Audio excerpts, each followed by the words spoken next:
नमस्कार दोस्तों, आज हम आपको श्रावण शनिवार में सुनी जाने वाली शनिदेव की व्रत कथा सुनाने जा रहे हैं। शनिवार के दिन इस कथा का श्रवण करने से उनकी विशेष कृपा मिलती है। तो चलिए कथा शुरू करते हैं। शनि की दशा के नकारात्मक फल को दूर करने के लिए अथवा उनकी वक्र दृष्टि से बचने के लिए यह व्रत किया जाता है। शनि स्तोत्र का पाठ भी विशेष लाभदायक सिद्ध होता है। आइए पहले जान लेते हैं शनिवार व्रत की पूजा विधि। शनिवार को प्रातः काल नित्य कर्म से निवृत्त होकर स्नान आदि करके संकल्प करना चाहिए और शनि देव भगवान की पूजा करनी चाहिए। काले तिल, काला वस्त्र, तेल, उड़द शनि देव को बहुत अधिक प्रिय हैं, इसलिए इनके द्वारा शनि की पूजा होती है। पूजा पीपल के नीचे की जाए तो उत्तम है। 7 बार परिक्रमा करनी चाहिए। तत्पश्चात वृक्ष में सूत लपेटना चाहिए और शनि देव से प्रार्थना करनी चाहिए। लोहे के कटोरे में तेल भरकर काले तिल तथा काली वस्तु का दान करना चाहिए। भोजन भी किसी काले रंग के अन्न का ही करना चाहिए। यदि सामर्थ्य हो तो काले बछड़े वाली गाय सुपात्र ब्राह्मण को दान करनी चाहिए। तो अब सुनते हैं शनिदेव भगवान की कथा।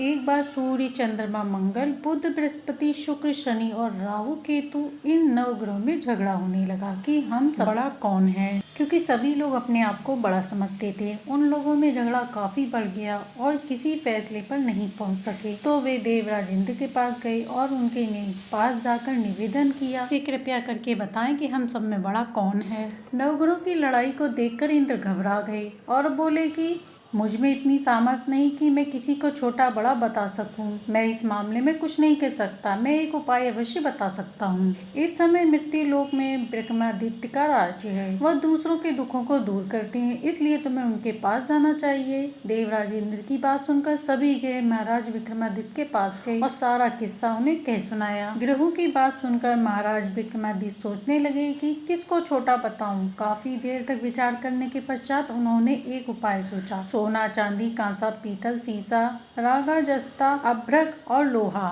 9 धातुओं के 9 आसन बनवाए और उन सबको क्रमानुसार बैठाया। सोने का सबसे आगे, लोहे का सबसे पीछे। इसके बाद राजा ने ग्रहों से कहा, आप सब अपने अपने आसन पर बैठ जाइए। जिसका आसन सबसे आगे है उसका पद सबसे बड़ा, जिसका आसन सबसे पीछे है उसको सबसे छोटा समझिए। क्योंकि लोहे का आसन सबसे पीछे था, इसलिए शनिदेव ने समझ लिया कि राजा ने मुझे सबसे छोटा बताया है। इस निर्णय पर शनिदेव को बहुत क्रोध आया। उन्होंने कहा कि राजा, तू मेरे पराक्रम को नहीं जानता। सूर्य एक राशि पर 1 महीना, चंद्रमा 2.25 दिन, मंगल 1.5 महीना, बृहस्पति 13 दिन, बुध और शुक्र 1-1 महीने विचरण करते हैं, परंतु मैं एक राशि पर 2.5 अथवा 7.5 साल तक रह सकता हूँ। जब श्री रामचंद्र जी पर 7.5 आई तो उनको वनवास हो गया और रावण पर आई तो भगवान श्री रामचंद्र जी और लक्ष्मण जी ने सेना लेकर लंका पर चढ़ाई कर दी और रावण के पूरे कुल का नाश कर दिया। इसलिए राजा, अब तू भी तनिक सावधान रहना। शनिदेव की बात सुनकर राजा विक्रमादित्य बोले, जो मेरे भाग्य में लिखा होगा सब देखा जाएगा। इसके पश्चात अन्य ग्रह तो बड़ी प्रसन्नता के साथ और शनिदेव क्रोध से भरकर विक्रमादित्य के दरबार से उठकर सभी अपने अपने स्थान के लिए रवाना हो गए। कुछ समय पश्चात राजा विक्रमादित्य पर 7.5 आई। उन्होंने शनिदेव व्यापारी का रूप बनाकर अनेक तरह से सुंदर घोड़ों के साथ महाराज विक्रमादित्य की राजधानी में पहुंचे। राजा ने व्यापारी के पास आकर उन घोड़ों को देखा और उनमें से एक सुंदर घोड़ा पसंद कर लिया और सवारी के लिए उस पर घोड़े की पीठ पर बैठ गए। बस राजा के घोड़े की पीठ पर बैठने की देरी थी कि वह हवा हो गया और एक जंगल में राजा को गिराकर अदृश्य हो गया। अब राजा जंगल में मारा मारा भूखा प्यासा फिरने लगा। उसे बहुत भूख लगी थी। इतने में कहीं से एक ग्वाला आ गया। उसने राजा को पानी पिलाया। पानी पीने के पश्चात राजा ने ग्वाले से नगर का मार्ग पूछा। ग्वाले ने राजा को सीधा रास्ता बता दिया। राजा शहर में पहुंचा और एक सेठ की दुकान पर जाकर बैठ गया। सेठ ने जब उसका नाम गाँव पूछा तो राजा ने कहा, मेरा नाम बीका है और मैं उज्जैन का रहने वाला हूँ। सेठ ने उसको कुलीन मनुष्य जानकर जल आदि पिलाया। सेठ की दुकान पर उस दिन बहुत बिक्री हुई। इससे सेठ राजा को एक भाग्यवान पुरुष समझकर भोजन के लिए अपने घर को ले गया। भोजन करते समय राजा ने देखा कि एक सोने का हार खूंटी पर लटका है और खूंटी हार निगल रही है। भोजन के बाद बाद आवश्यकता पड़ने पर सेठ को हार कहीं पर न मिला तो सबने यही कहा कि हो न हो हार अवश्य बीका ने ही चुराया है। इस पर 5-7 आदमी विक्रमादित्य को पकड़कर कोतवाल के पास ले गए और कोतवाल ने उसको राजा के सामने उपस्थित कर दिया। कहा, महाराज, ये तो आदमी भला प्रतीत होता है और चोर मालूम नहीं होता, लेकिन सेठ का कहना है कि चोरी इसी ने की है, क्योंकि इसके घर में इसके अलावा बाहर का कोई आदमी नहीं आया। इस पर राजा ने आज्ञा दी कि इस बीका के हाथ पैर काट दिए जाएं। राजा की आज्ञा का तुरंत पालन किया गया और महाराज विक्रमादित्य के हाथ पैर कट गए। इसके पश्चात राजा की यह दशा हो गई कि किसी ने पानी उनके मुख में डाल दिया तो पी लिया, और यदि रोटी का टुकड़ा मुंह में डाल दिया तो खा लिया। इस प्रकार कुछ काल व्यतीत होने पर एक तेली उनको अपने घर ले गया और उनको अपने कोलू पर बैठा दिया। महाराज विक्रमादित्य उस पर बैठे हुए दिन भर अपने मुख से बोलकर ही बैल हाँकते रहे। जब राजा की बुरी दशा समाप्त हो गई तो एक रात को जब वर्षा के समय वह मल्हार गा रहे थे तो उनका गाना सुनकर उस नगर के राजा की लड़की उन पर मोहित हो गई और अपनी दासी को इस बात का पता लगाने भेजा कि देखो इस समय कौन मल्हार गा रहा है। दासी ने महल में आकर राजकुमारी को सारा वृत्तांत सुना दिया। राजकुमार ने प्रण किया कि यदि विवाह करूंगी तो इस चौरंगिया के साथ ही करूंगी, और अगले दिन से राजकुमारी ने अनशन व्रत कर दिया। दासी ने रानी को सब हाल कह सुनाया। रानी तुरंत ही राजकुमारी के पास पहुंची और उसे देखकर उसके दुख का कारण पूछा। राजकुमारी ने कहा, माताजी, मैंने प्रण कर लिया है कि अमुक तेली के घर जो चौरंगिया है उसी से मैं विवाह करूंगी। राजा ने भी उसे बहुत समझाया और कहा, मैं अभी देशांतर में अपने दूत भेजकर गुणवान तथा रूपवान राजकुमार के साथ तुम्हारा विवाह करूंगा। जो बात तुमने सोची है यह तुम जैसी राजकुमारी को शोभा नहीं देती। इस पर राजकुमारी ने कहा, पिताजी, यदि आप इस संबंध में अधिक कुछ कहेंगे तो मैं अपने प्राण त्याग दूंगी, परंतु दूसरा वर नहीं करूंगी। राजा ने उसी समय तेली को बुलाकर कहा, तेरे घर में जो चौरंगिया है मैं उसके साथ अपनी लड़की का विवाह करना चाहता हूँ। तेली ने कहा, महाराज, ये कैसे हो सकता है? कहाँ आप हमारे राजा और कहाँ वह एक नीच तेली। राजा ने कहा, भाई, भाग्य के लिखे को कौन मिटा सकता है।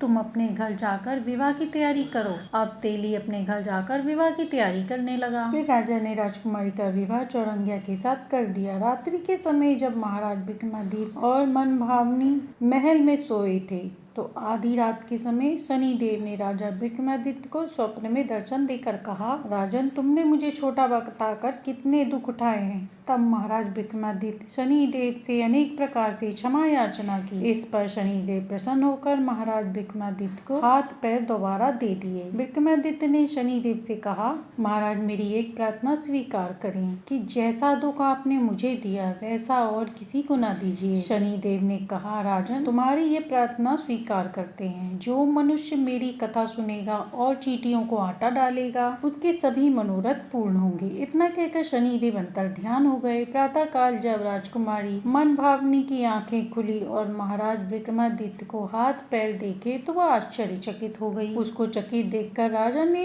अपना समस्त वृतांत उसे कह सुनाया कि मैं विक्रमादित्य हूँ। नगर भर में प्रसन्नता की लहर दौड़ गई। जब सेठ ने यह खबर सुनी तो दौड़ता हुआ आया और उनके चरणों में गिर पड़ा और क्षमा मांगने लगा और कहा कि मैंने आप पर चोरी का झूठा आरोप लगाया, अतः आप मुझे जो दंड देंगे मुझे मंजूर है। राजा विक्रमादित्य ने कहा, सेठ, मुझ पर शनिदेव का प्रकोप था, इसमें आपका कोई कसूर नहीं। सेठ ने कहा, परंतु मुझको तभी शांति होगी जब आप मेरे घर चलकर प्रीति पूर्वक भोजन करेंगे। सेठ महाराज विक्रमादित्य को अपने घर लाया और बहुत बढ़िया स्वादिष्ट भोजन सामने रखा। जब महाराज विक्रमादित्य भोजन कर रहे थे तो उन्होंने एक आश्चर्य की बात देखी और सबको दिखाई। जो खूंटी पहले हार निगल गई थी अब वह उगल रही थी। महाराज विक्रमादित्य ने कहा, जब मुझ पर शनि की दशा आई थी तब खूंटी हार निगल ली। अब शनि देव की दशा समाप्त हो गई तो खूंटी ने हार उगल दिया है। जब भोजन समाप्त हो गया तो सेठ ने हाथ जोड़कर कहा, मेरी कन्या है, आप उससे विवाह कर लें। इसके बाद सेठ ने अपनी कन्या का विवाह विक्रमादित्य के साथ कर दिया और बहुत सा दान दहेज आदि दिया। इस प्रकार कुछ दिनों तक वहाँ निवास करने के पश्चात विक्रमादित्य ने शहर के राजा से कहा कि अब मेरी उज्जैन जाने की इच्छा है।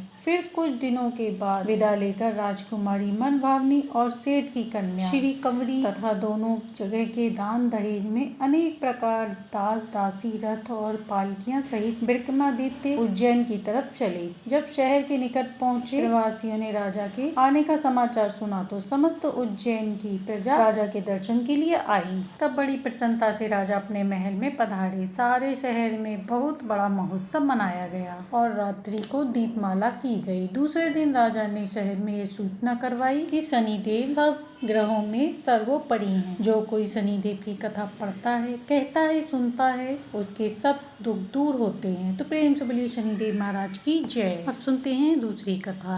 एक बार की बात है, शनिदेव ने महादेव को बताया कि उनकी वक्र दृष्टि उन पर है। यह सुनकर महादेव जी चिंतित हो गए, क्योंकि उनकी वक्र दृष्टि से बचना मुश्किल है। इसलिए महादेव जी हाथी का रूप धारण करके पृथ्वी लोक पर चले गए। वहाँ उन्होंने एक शिकारी का सामना किया और अंततः एक गुफा में छिप गए। सवा पहर बीतने के बाद महादेव कैलाश पर्वत पर पहुँचे। तभी वहाँ शनिदेव आ गए और उन्होंने उन्हें बताया कि उनकी वक्र दृष्टि के कारण ही महादेव को हाथी का रूप धारण करना पड़ा। शिव जी ने शनिदेव की न्यायप्रियता को सराहा और इसके बाद उन्हें गले लगा लिया। इस कहानी से ये शिक्षा मिलती है कि हमें हमेशा साहस से डट कर सामना करना चाहिए। तो ये थी शनिवार को सुनी जाने वाली शनिदेव की व्रत कथा और शिव जी की मनमोहने वाली कथा। शनिवार के दिन इस कथा का श्रवण करने से शनिदेव के साथ साथ शिव जी की भी कृपा बरसती है। आशा है कि आपको ये कहानी पसंद आई होगी। कहानी पसंद आई हो तो लाइक सब्सक्राइब करें।